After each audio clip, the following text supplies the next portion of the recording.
Hey, high school grad or soon to be high school graduate. Greg here with the Job Tips and Straight Talk channel. What are you planning to do after high school? I'd like to just have a brief conversation with you, or I should say a monologue, since you can't talk back to me. Well, you can, but I can't hear you, which means I can't respond to you. Well, listen, let's get serious. Something's in my coffee this morning. I had these McDonald's iced coffees that I just love, and it's kind of my vice.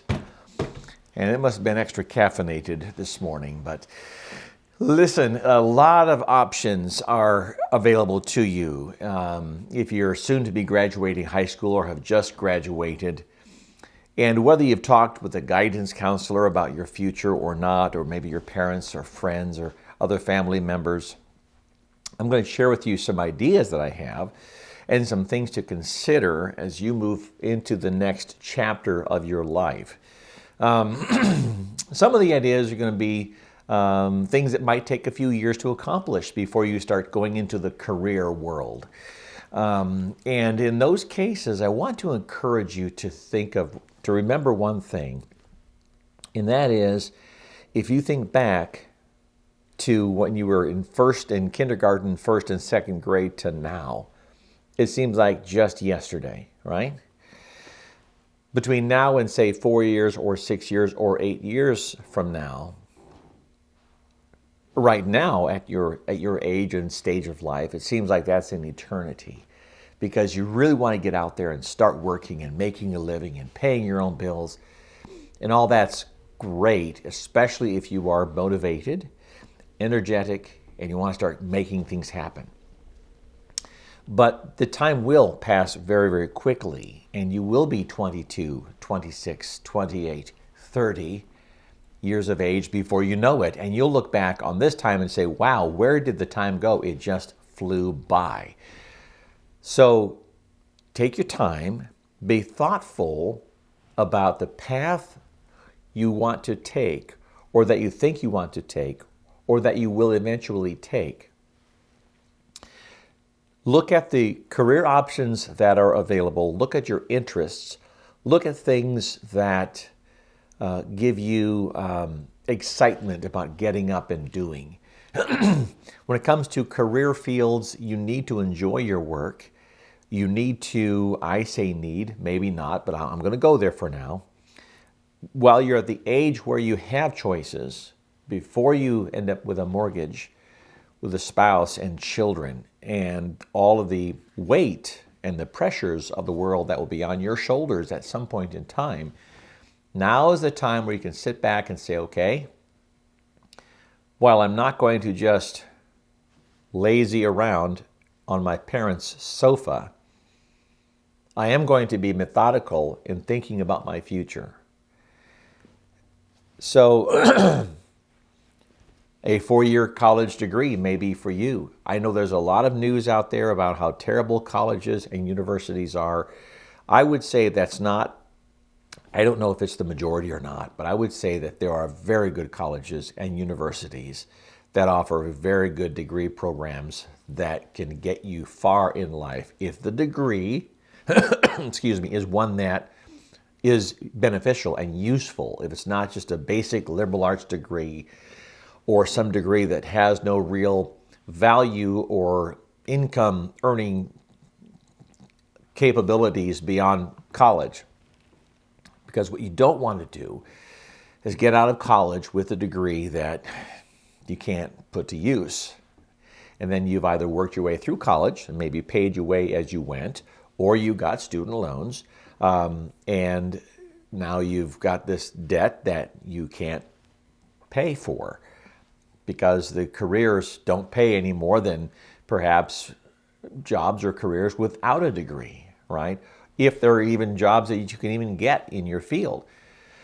You will learn that, and you'll meet people in life that went to college and got out of college and could not find a job. Not because the individual wasn't a quality person or didn't have it in him or her to get out there and go to work, but the degree that was attained just didn't have the horsepower to be in demand.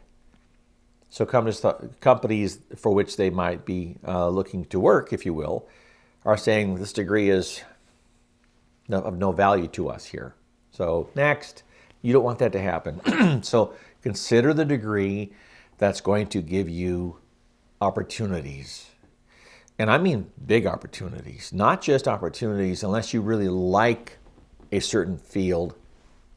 I'm one that believes that you are well served if you get a degree in a field that pays extremely well.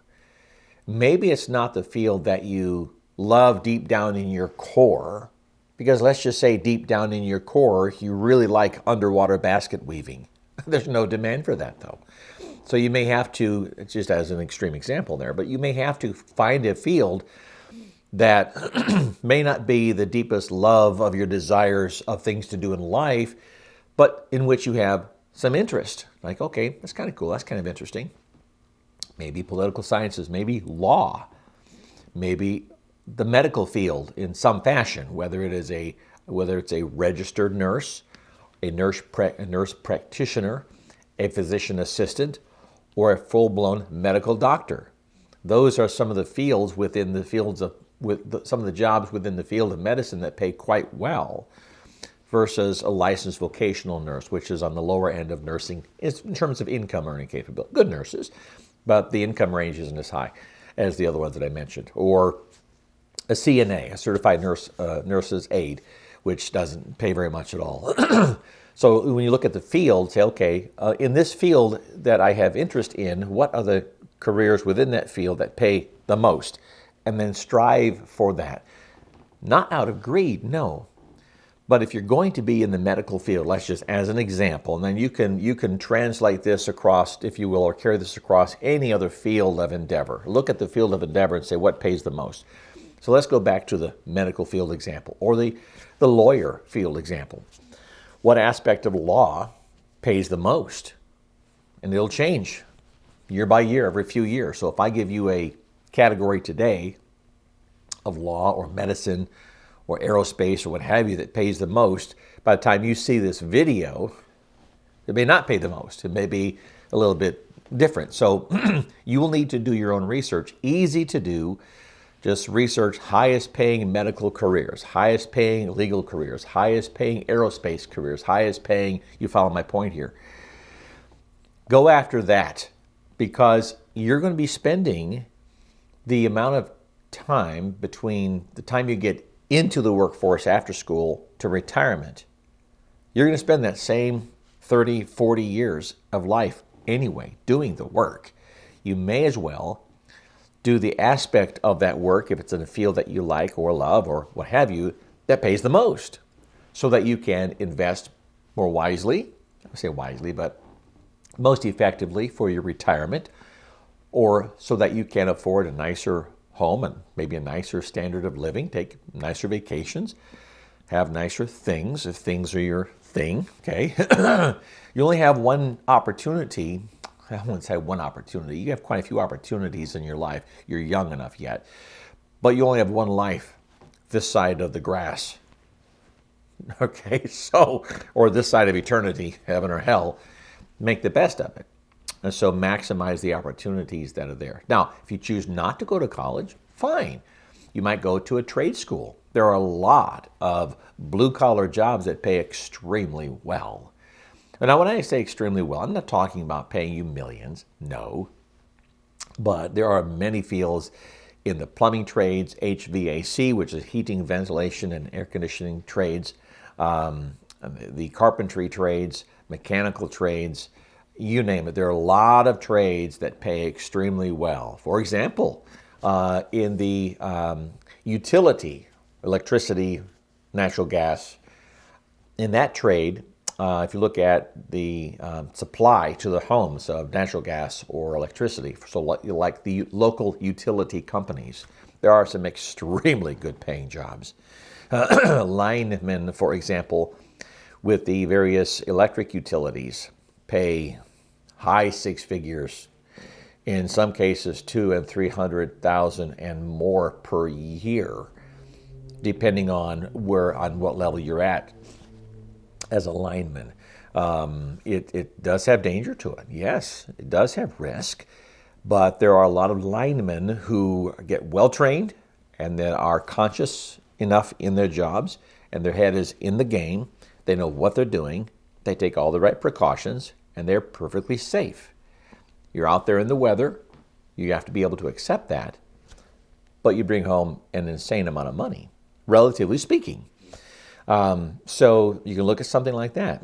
Or if you're going to start a business, maybe you're saying, look, I don't want to go to college. I want to do something online. There are lots of online opportunities, and they change day by day. Again, this is something you might research, but be careful about the online business idea, though, because as with anything else, it has become a very, very crowded space. So in the infancy, we'll call it that, of the online business world, affiliate marketing, digital marketing agencies, those sorts of things, there were far fewer competitors than there are today. Even at this recording, and certainly by the time you're seeing this, it may be such a flooded market that the opportunities could be small. It's a big world, billions and billions and billions of people on the planet, and I understand that.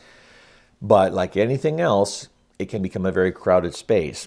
And while there are that few people that make massive incomes, you see all the videos, the $10,000 a day or $100,000 per month. Those are the very rare instances. Those are not the average or the normal. So unless you're that way out there exception, truly less than 1%, then there's a I won't say probability.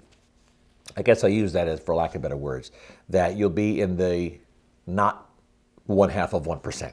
Okay, obviously the 99.5% is the majority of folks who will make just a little bit of money doing that, or maybe not much.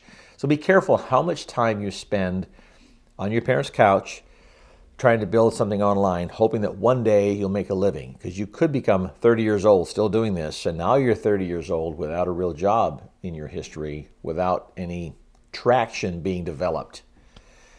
So I'm not trying to discourage online entrepreneurialism, but I want you to be wise about it at the same time.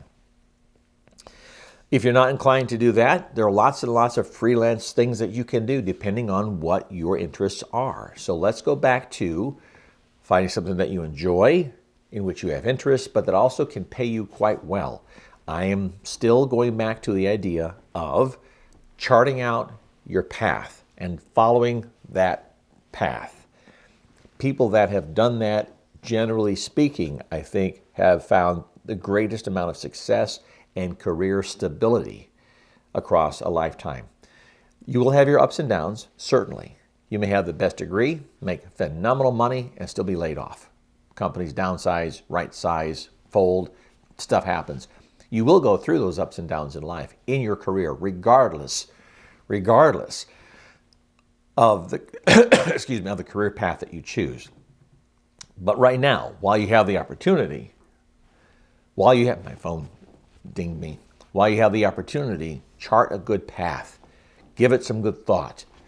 And listen, real quick, and I'll let you go. Don't be afraid of student loans. There's a lot of poo-pooing out there about student loan debt, student loan debt, student loan debt. But listen, if you get a career that pays extremely well, that student loan may be a non-issue. For example, a very dear friend of our family, super smart, went to a junior college for his first 2 years at Yuba College in Yuba City, California.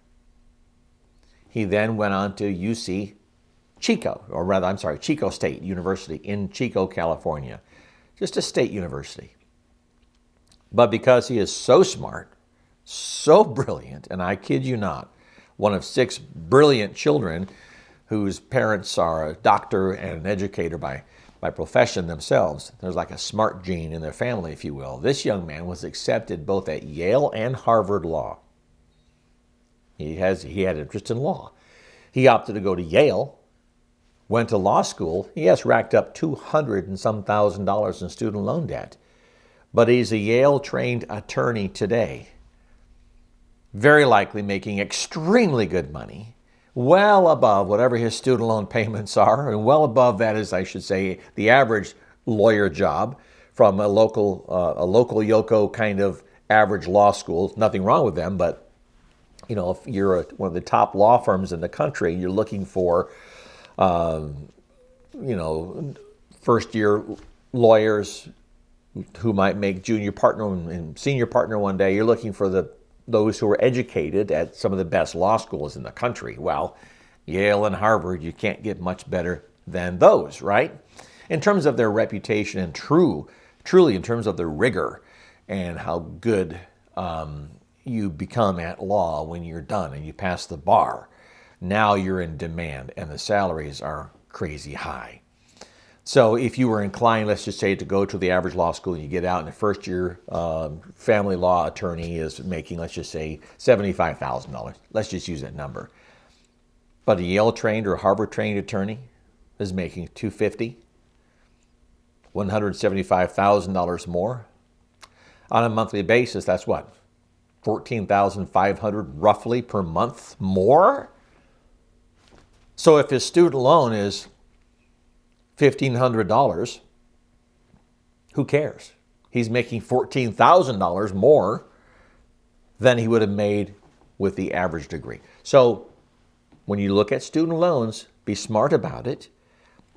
Use some business analysis to determine, is that the way to go? Particularly if it's a degree that historically and has a trend moving forward to pay extremely well. All right? Hope this gives you some insight of how to think about your future as a high school student or a recent graduate in terms of what direction you want to take. All right? If it does, thumbs up. Great. Please like, subscribe, share, all those great things. And I will see you in the next video.